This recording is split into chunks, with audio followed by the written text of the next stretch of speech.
Hi friends, today I'm showing you a short demo on how to do the brick stitch. We'll be doing a pair of brick stitch earrings. What you see in the video now is a bead chart. Bead chart is nothing but it gives you a set of rows and the colors and the beads that you will take for each row. So that is very important especially when you are doing a pattern. So now I have done actually the bottom part of the brick stitch earrings. At any point whenever you are doing a brick stitch, you start off with the broadest part of the pattern. So that is ideally the center part that you will see, the broadest part, and then I have done starting from bottom, from the center to the bottom, and I will now do something from the center to the top. So let's begin the way in which you do the brick stitch.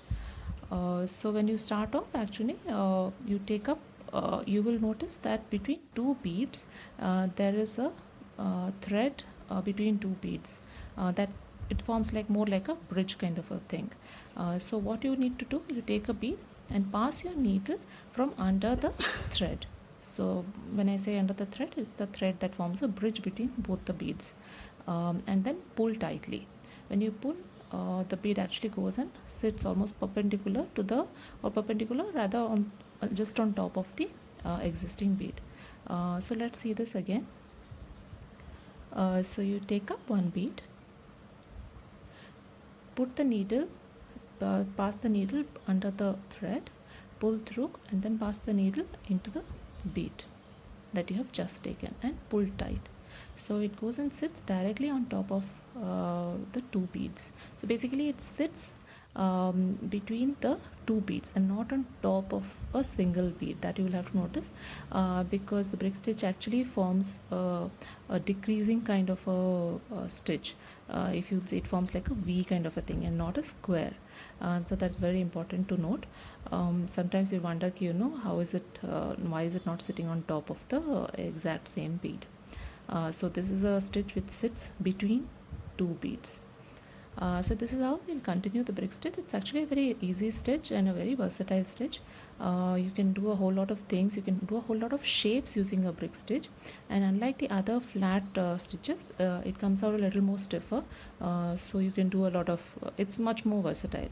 So all types of shapes and sizes you can go about doing in this. So the pattern depends on how you want to do it and what you want to do. What I'm doing is actually a decreasing pattern, and this is how it looks once you finish it. This is how it look once you finish the entire thing. I'm doing the last two beads that are needed to be done. Again, go under the thread that forms a bridge and put the needle into the bead that you've just taken, and that's about it.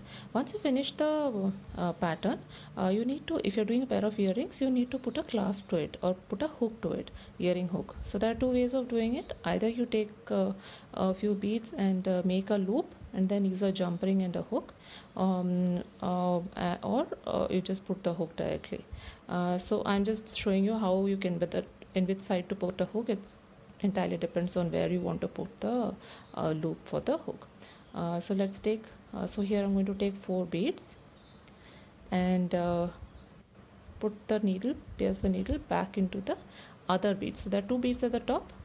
The thread is coming out from one bead, and then take 4 beads and put the needle into the second bead and pull through. So what it actually forms, it forms a loop, and then we use a jump ring and put a hook to it.